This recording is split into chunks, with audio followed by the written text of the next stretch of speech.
Diciembre de 1939. Finlandia, una nación recién independizada, yacía bajo un manto de nieve y silencio. Un silencio gélido, profundo, que parecía tragarse el mundo. Los bosques, imponentes y ancestrales, se extendían por kilómetros, cubiertos por una blancura inmaculada. El aire cortaba la piel, mordía los huesos, olía a pino, a hielo y a un presentimiento que la nieve no lograba sofocar. Pero la tranquilidad era una ilusión, una mentira blanca. Al este, la Unión Soviética, un coloso, una máquina de guerra en plena expansión, sus motores rugiendo, sus divisiones moviéndose como un tsunami imparable. El ejército rojo, el más grande del mundo, con millones de hombres, miles de tanques, incontables piezas de artillería. Sus líderes, embriagados por la ideología y el poder, veían a la pequeña Finlandia como un mero obstáculo, una presa fácil, un pedazo de tierra a ser engullido, para garantizar la seguridad de Leningrado, para expandir su esfera de influencia. La autoconfianza soviética era colosal, tan vasta como sus territorios. Sus generales, en sus cálidos cuarteles de Moscú, planeaban una victoria rápida, quirúrgica. Días, tal vez semanas, Finlandia caería. Era inevitable. El olor a combustible y metal se mezclaba con el viento helado, cargando la promesa de una invasión. Al otro lado de la frontera, los finlandeses, un pueblo escaso, esparcido por un territorio vasto, pero con una fuerza militar minúscula en comparación, sin tanques en gran número, sin artillería pesada suficiente, sin aviones para rivalizar con la fuerza aérea soviética. Solo un puñado de hombres, armados con rifles antiguos, esquís y una inquebrantable voluntad de defender su patria. Conocían la nieve, conocían el frío y conocían el valor de la libertad. El aire en sus fosas nasales se congelaba, pero sus corazones ardían. El sonido distante de motores soviéticos resonaba por los paisajes congelados, un presagio de horror. La historia que se desarrollaba no era solo sobre números, sino sobre el coraje que brota de la desesperación, sobre la astucia contra la fuerza bruta, sobre el espíritu humano probado al límite, en un escenario donde la naturaleza era tan asesina como el enemigo. La nieve, que antes parecía un manto de paz, se convertiría en un escenario de sangre y sacrificio. El silencio sería roto por disparos, explosiones, gritos de dolor y el aullido del viento que cargaba la muerte. Prepárate para sumergirte en una de las más brutales y heroicas sagas de la historia, donde un hombre se convertiría en el espectro blanco de la muerte. Suscríbete ahora y únete a nuestra legión de historiadores para vivenciar el pasado, para desentrañar los secretos de la guerra de invierno y para comprender cómo el hielo y el coraje forjaron leyendas. El día 30 de noviembre de 1939 marcó el fin de la paz y el inicio del infierno. Sin declaración de guerra, las tropas soviéticas cruzaron la frontera. Una avalancha roja. Miles de hombres, divididos en 4 ejércitos, avanzaban en 3 frentes principales. El objetivo declarado: liberar a Finlandia de su gobierno fascista. El objetivo real: aplastar la resistencia y anexionar el pequeño país. Los tanques T-26 y BT-7, robustos e imponentes, rasgaban la nieve, sus motores diésel exhalando un olor acre que se mezclaba con el frío cortante. Columnas interminables de infantería seguían confiadas sus uniformes grises y pesados, proyectando sombras largas sobre el paisaje blanco. Soldados, muchos de ellos jóvenes, creían en la narrativa de una victoria fácil, prometida por sus comandantes. Esperaban flores y aclamación, y no las balas que los aguardaban en los bosques. La fase inicial fue de un avance arrollador. La superioridad numérica y material soviética era aplastante. Parecía que el plan de Stalin se concretaría en tiempo récord, incluso antes de que llegara la Navidad. Las defensas finlandesas, frágiles y dispersas, eran barridas por andanadas de artillería que transformaban los bosques de pinos en pilas de astillas y humo. El sonido de los cañones era ensordecedor, un rugido continuo que retumbaba por valles y montañas, haciendo temblar la tierra bajo el hielo.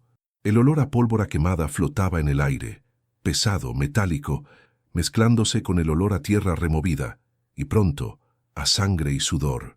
Pequeñas guarniciones finlandesas retrocedían, luchando desesperadamente, pero incapaces de contener la marea roja que avanzaba inexorable.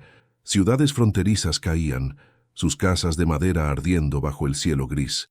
La moral soviética estaba alta, impulsada por la creencia en su invencibilidad, por la propaganda que los presentaba como la vanguardia de la historia.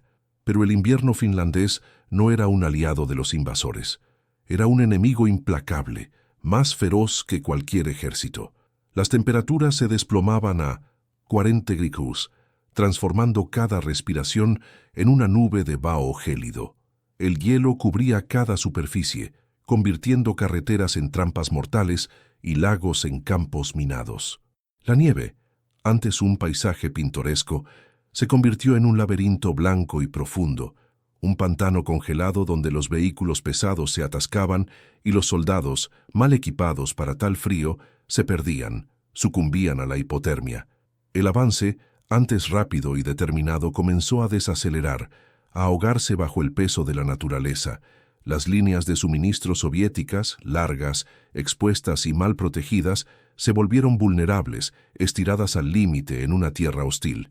La confianza inicial comenzó a corroerse, reemplazada por un frío paralizante que penetraba hasta el alma y una sensación creciente de desorientación y pavor. El infierno no estaba solo en la resistencia de los pocos finlandeses, estaba en el propio clima, un aliado silencioso y mortal que aguardaba su turno. La pesadilla helada apenas había comenzado, y con ella el terror de un enemigo invisible. En el laberinto blanco de los bosques finlandeses, la lógica de la guerra mecanizada soviética se desintegraba. Los finlandeses, conocedores de su terreno hostil, transformaron la desventaja numérica en un arma mortal. No luchaban como un ejército convencional, se movían como fantasmas, esquiando silenciosamente a través de los árboles, sus uniformes blancos camuflándolos perfectamente en la nieve inmaculada. El sonido de sus esquís deslizándose era casi inaudible, un susurro en la vastedad congelada. Las emboscadas se convirtieron en la táctica estándar. Pequeñas unidades finlandesas, ágiles e implacables, atacaban las columnas soviéticas estiradas, cortando sus líneas de comunicación, aislando pelotones enteros. Los gritos de sorpresa y dolor se perdían en el viento helado. Los moti, como los finlandeses llamaban a estas tácticas de cerco y destrucción de unidades enemigas más pequeñas, comenzaron a diezmar a los invasores. Una unidad soviética era rodeada, dividida en bolsas más pequeñas y luego aniquilada metódicamente. El olor a pino y hielo daba paso al olor a pólvora, sangre y miedo. El humo de los rifles y ametralladoras se mezclaba con el aire congelado, creando una niebla mortal. En medio de ese infierno blanco, una leyenda comenzaba a nacer. Un hombre que se convertiría en la pesadilla de cada soldado soviético. Simo Häyhä, un granjero, cazador, un hombre pequeño, pero con ojos de águila y nervios de acero. No necesitaba miras telescópicas que se empañaban con el frío y reflejaban la luz, delatando su posición. Su Mosin Nagant de mira abierta era una extensión de su cuerpo, una herramienta de precisión letal. Vestido de blanco, con el rostro cubierto para evitar el reflejo del sol en la nieve, Häyhä se movía como un espectro. Se enterraba en la nieve. Esperaba, observaba.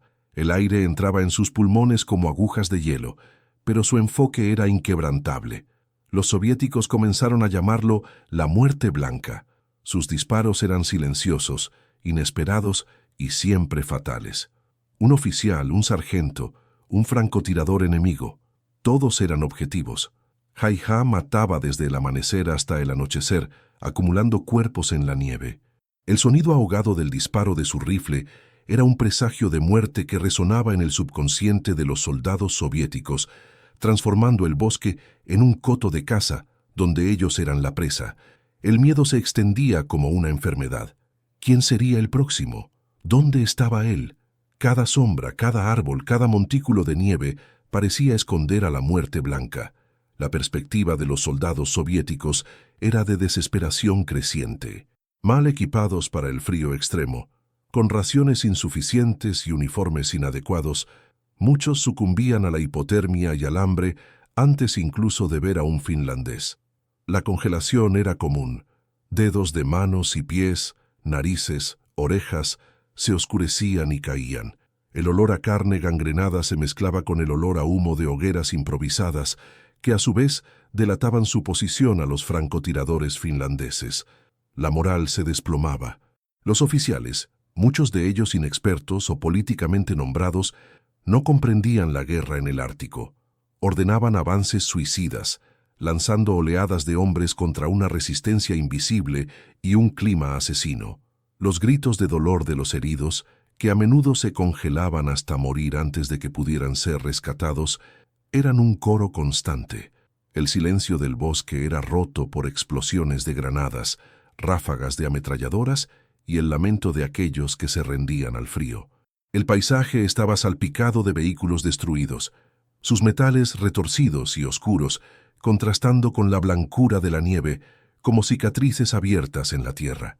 Los tanques T-26, antes símbolos de poder, ahora eran ataúdes de metal congelados, sus tripulaciones muertas por disparos de fusil o por cócteles Molotov, los famosos cócteles para Molotov, que los finlandeses usaban para incendiar los vehículos blindados. La confianza inicial del Ejército Rojo había sido pulverizada, reemplazada por un terror gélido y paralizante.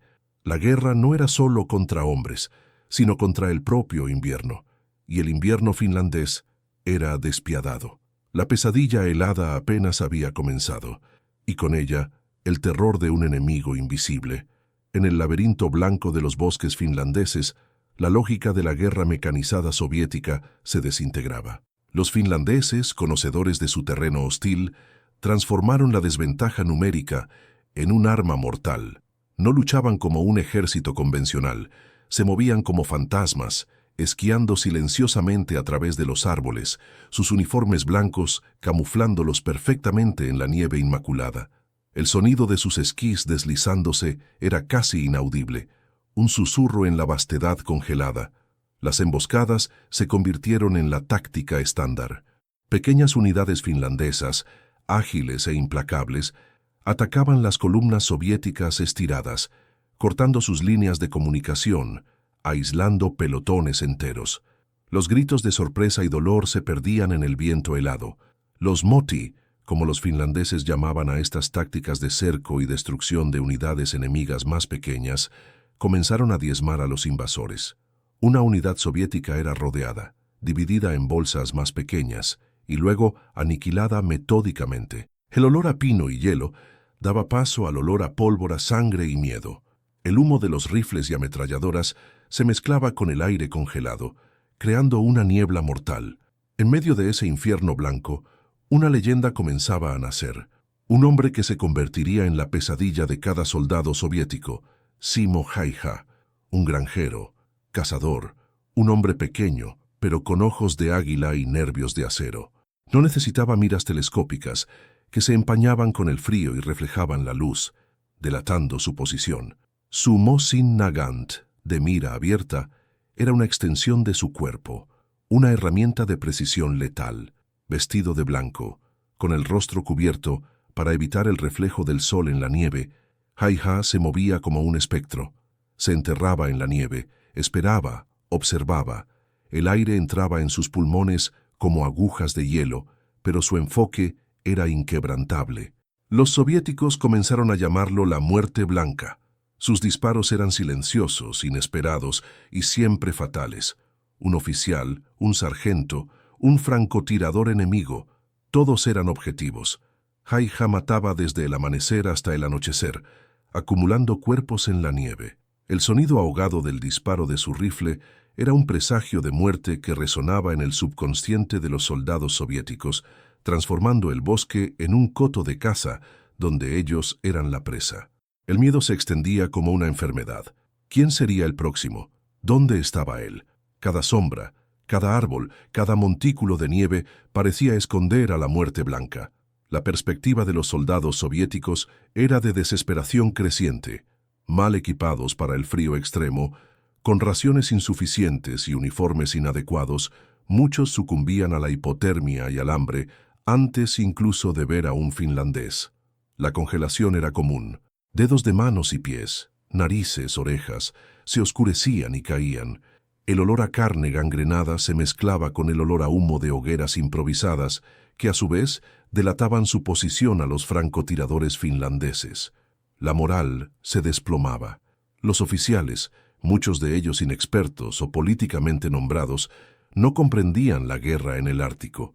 Ordenaban avances suicidas, lanzando oleadas de hombres contra una resistencia invisible y un clima asesino. Los gritos de dolor de los heridos, que a menudo se congelaban hasta morir antes de que pudieran ser rescatados, eran un coro constante.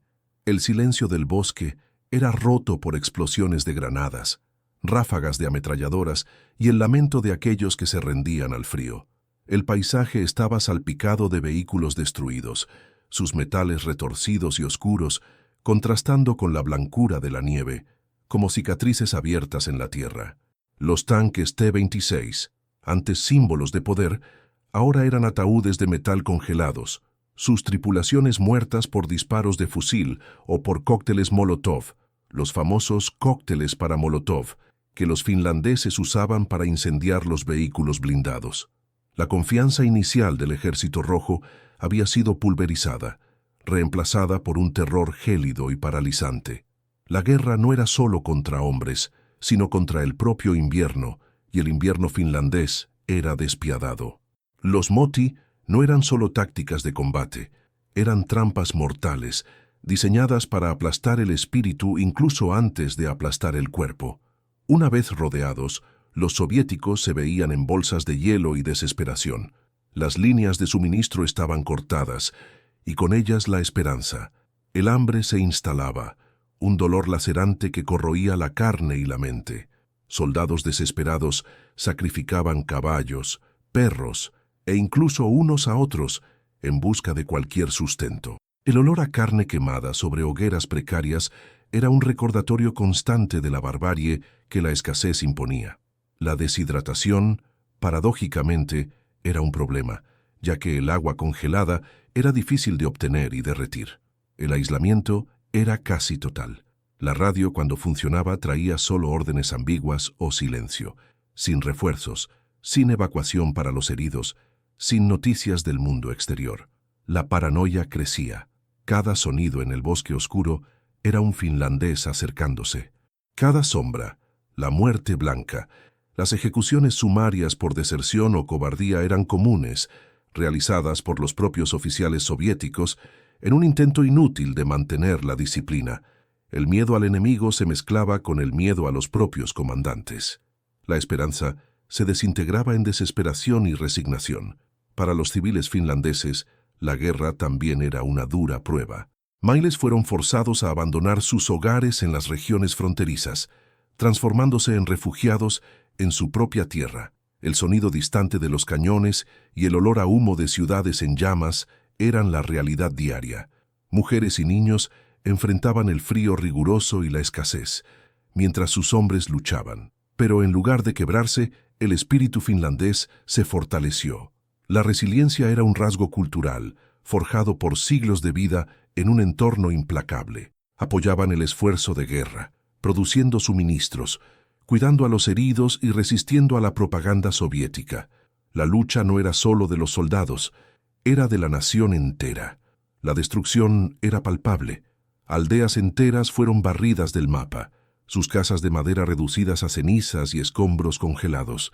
Los bosques, antes santuarios de paz, ahora eran cementerios de árboles mutilados y cuerpos sin nombre. El suelo cubierto por la nieve escondía minas terrestres y trampas, convirtiendo cada paso en un riesgo. Cada día que pasaba, el infierno de la guerra de invierno se profundizaba y la máquina de guerra soviética, otrora tan imponente, se veía atrapada en una trampa de hielo, sangre y desesperación, donde el enemigo más formidable era el propio entorno y el espíritu inquebrantable de un pueblo. Dentro de las bolsas de hielo, la trampa se apretaba. El colapso no era solo físico, sino mental. La mente de los soldados soviéticos, ya exhausta por el frío y el hambre, comenzaba a ceder. Las alucinaciones se volvieron comunes. susurros en el viento que no eran el enemigo, sino voces de la familia, promesas de un hogar distante. La desorientación era casi total. Sin relojes funcionando en el frío extremo, sin sol visible a través de la niebla gélida y el humo, el tiempo se distorsionaba, cada día una eternidad de sufrimiento. El olor a muerte, a cuerpos congelados bajo la nieve, a excrementos humanos y a carne en descomposición, permeaba el aire, un recordatorio constante de la fragilidad de la vida. El aislamiento alimentaba la paranoia. La confianza entre camaradas se desvanecía. Acusaciones de sabotaje, de cobardía, de traición, eran proferidas en medio de delirios de hambre y agotamiento. Los oficiales, muchos de ellos tan perdidos como sus hombres, perdían el control, recurriendo a la brutalidad o a la desesperación. Disparos resonaban en la oscuridad, no siempre del enemigo, sino de disputas internas, de suicidios silenciosos, de ejecuciones sumarias por motivos banales. El Ejército Rojo, una vez una fuerza cohesionada e imponente, se fragmentaba en grupos de hombres aterrorizados, atrapados en un infierno blanco, abandonados a su propia suerte. Eran ratas en la nieve, cazadas por un enemigo que apenas veían, pero que sentían en cada bala que rasgaba el aire helado. Mientras tanto, los finlandeses, aunque en desventaja numérica y material, luchaban con una ferocidad nacida de la necesidad. Su sisu, una mezcla de resiliencia, coraje y terquedad, era su arma más potente. Usaban cada árbol, cada roca, cada montículo de nieve como cobertura. Sus uniformes blancos, sus tácticas de guerrilla y su conocimiento íntimo del terreno transformaban el paisaje en un laberinto mortal para los invasores. No tenían tanques en abundancia, pero tenían los molotovs, botellas incendiarias que transformaban los blindados soviéticos en piras humeantes. El sonido de las explosiones de los cócteles molotov, seguido por el crepitar del fuego devorando el metal y la carne, era el sonido de la resistencia. Los francotiradores finlandeses, inspirados por la leyenda de Simo Häyhä, surgían de todos lados. No era solo la muerte blanca, era un ejército de fantasmas blancos, cada uno un cazador silencioso. El pánico entre los soviéticos era palpable. Cada vez que un oficial caía con un tiro preciso en la cabeza, cada vez que un cocinero era abatido mientras intentaba encender una hoguera, la moral se hundía más. Los soviéticos intentaban contraatacar, lanzando asaltos desesperados para romper los cercos, pero los bosques engullían sus formaciones. Ametralladoras finlandesas, escondidas en posiciones camufladas, cegaban oleadas de hombres, sus disparos secos y cortantes, puntuando el aullido del viento. Para las mujeres finlandesas, la guerra no era menos brutal. No estaban en la línea del frente con rifles, pero estaban organizando la retaguardia, cuidando a los heridos, produciendo suministros y, en muchos casos, tomando las armas para defender sus aldeas. La organización Lotta Svärd, una milicia auxiliar femenina, desempeñaba un papel vital, transportando municiones, cocinando para las tropas, actuando como enfermeras e incluso en funciones antiaéreas. El olor a éter y sangre en los hospitales de campaña se mezclaba con el olor a pan recién hecho y café, una paradoja de la guerra. La resiliencia no era solo masculina, era un esfuerzo colectivo, una nación entera luchando por sobrevivir. Cada día, la nieve se manchaba más de rojo. Cada noche, el frío se profundizaba, y con él, la desesperación. Las tropas soviéticas, reforzadas con nuevos contingentes que llegaban mal entrenados e igualmente despreparados para el invierno finlandés, eran arrojadas a la picadora de carne. Stalin, furioso por la humillación, exigía victorias a cualquier costo, transformando Finlandia en un matadero helado. La guerra se convertía en una batalla de desgaste, donde los finlandeses, aunque victoriosos en muchas escaramuzas, sabían que no podrían resistir a la máquina soviética para siempre. El clímax se acercaba, y con él la inevitable decisión entre la aniquilación total o un acuerdo amargo. El hielo crujiría bajo el peso de más sangre. El hielo crujiría bajo el peso de más sangre. El clímax se acercaba, y la furia de Stalin alcanzaba su punto álgido. Humillado por la resistencia de una nación tan pequeña, El dictador soviético no podía tolerar la mancha en su reputación. Las pérdidas eran colosales, la vergüenza insoportable. La orden era clara: aplastar a Finlandia a cualquier costo. Una nueva oleada de refuerzos masiva e implacable fue enviada. Esta vez, el Ejército Rojo aprendió de sus errores. Nuevos comandantes, con experiencia en guerra de invierno, fueron designados. El equipamiento fue mejorado, los uniformes adaptados para el frío. La propaganda interna, más fuerte que nunca, prometía una victoria inminente. En febrero de 1940, el infierno congelado se intensificó.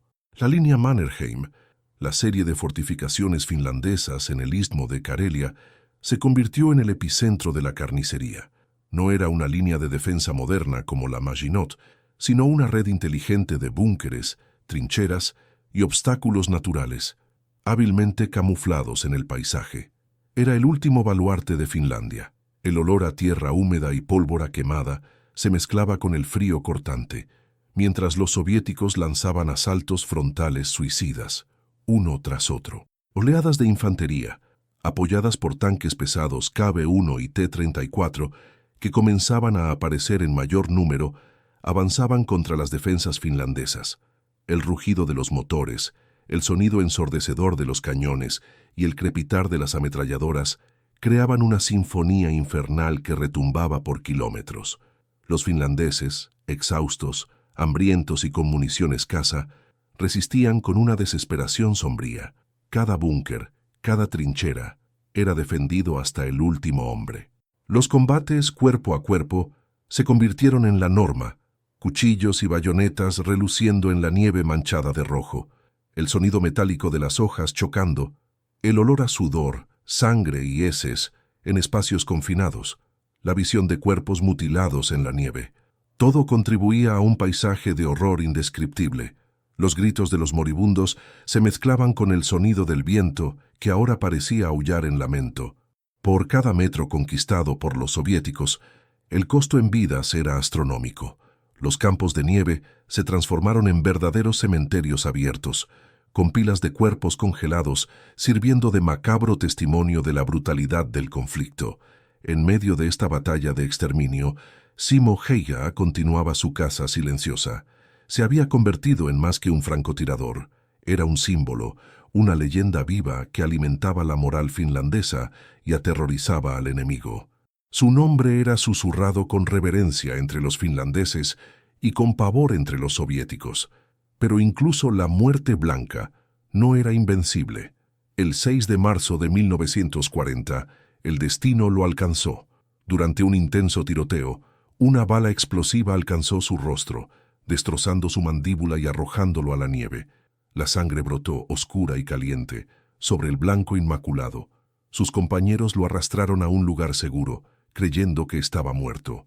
Simo Häyhä, el fantasma blanco, estaba fuera de combate. El silencio que siguió a su caída fue tan aterrador como sus disparos. La caída de Häyhä, aunque no fue decisiva para el curso de la guerra, fue un golpe simbólico. Pero la resistencia finlandesa no cesó. El liderazgo encabezado por el mariscal Mannerheim enfrentaba decisiones imposibles. Continuar luchando significaría la aniquilación completa de la nación, pues los recursos estaban al límite y la ayuda externa era insuficiente y tardía. La población civil sufría horrores indescriptibles, con ciudades bombardeadas y el éxodo de refugiados creciendo exponencialmente. El olor a humo de ciudades en llamas y el lamento de las familias desplazadas eran la realidad diaria. Cada día que pasaba, Finlandia pagaba un precio más alto en sangre y sufrimiento. La esperanza de una victoria militar total se desvanecía, reemplazada por la dura realidad de la geopolítica y la disparidad de fuerzas. La cuestión ya no era si Finlandia vencería, sino cuánto podría soportar antes de ser completamente engullida. La línea estaba a punto de ceder. La línea estaba a punto de ceder. Finlandia, a pesar de su heroica resistencia, enfrentaba la aniquilación. La disparidad de fuerzas era insostenible. Con la línea Mannerheim bajo presión implacable y el agotamiento instalándose en cada fibra del ejército, el liderazgo finlandés, con el corazón apesadumbrado, Fue forzado a encarar la dura realidad. La paz, aunque amarga, era la única salida para la supervivencia de la nación. Las negociaciones de paz comenzaron en Moscú, bajo una atmósfera gélida y opresiva, tan fría como el invierno que se negaba a irse. El olor a pólvora aún flotaba en el aire de Karelia, pero en los salones de Moscú, el aroma era de diplomacia forzada y de sacrificio inminente. El 13 de marzo de 1940 se firmó el armisticio. El Tratado de Paz de Moscú puso fin a la guerra de invierno, pero no al sufrimiento. Finlandia cedió cerca del 11% de su territorio, incluyendo la estratégica Karelia y la ciudad de Vyborg, la segunda más grande del país, más de 400. Seres o cero finlandeses, la población de las áreas cedidas, fueron forzados a abandonar sus hogares, transformándose en refugiados en su propia tierra. El éxodo fue un espectáculo de dolor y desesperación, familias enteras cargando lo que podían en trineos, sus rostros marcados por la pérdida y la incertidumbre. El silencio que siguió al alto el fuego no fue de alivio, sino de luto.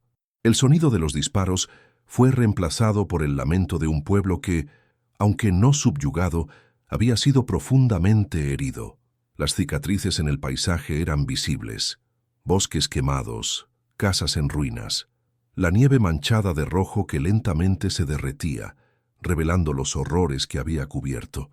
Para los supervivientes, la guerra había dejado marcas indelebles.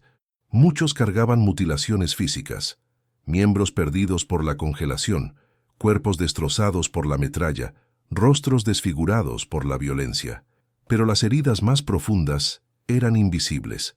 El trauma psicológico de la guerra de invierno era una sombra que se extendería por generaciones. El sonido de las explosiones, el olor a sangre y muerte, el frío cortante que penetraba hasta el alma, todo eso se instaló en la memoria de los combatientes y civiles. Los soldados que regresaron a casa, muchos de ellos aún jóvenes, eran hombres diferentes. Los ojos que antes brillaban con inocencia, ahora reflejaban el vacío de lo que habían presenciado. Muchos luchaban contra pesadillas, contra la incapacidad de reconectarse con una vida normal. La resiliencia finlandesa era innegable, pero el costo era inmenso. Simo Häyhä, la muerte blanca, fue uno de los que sobrevivieron, pero no sin un precio. La bala soviética que alcanzó su rostro en el último suspiro de la guerra lo dejó en coma.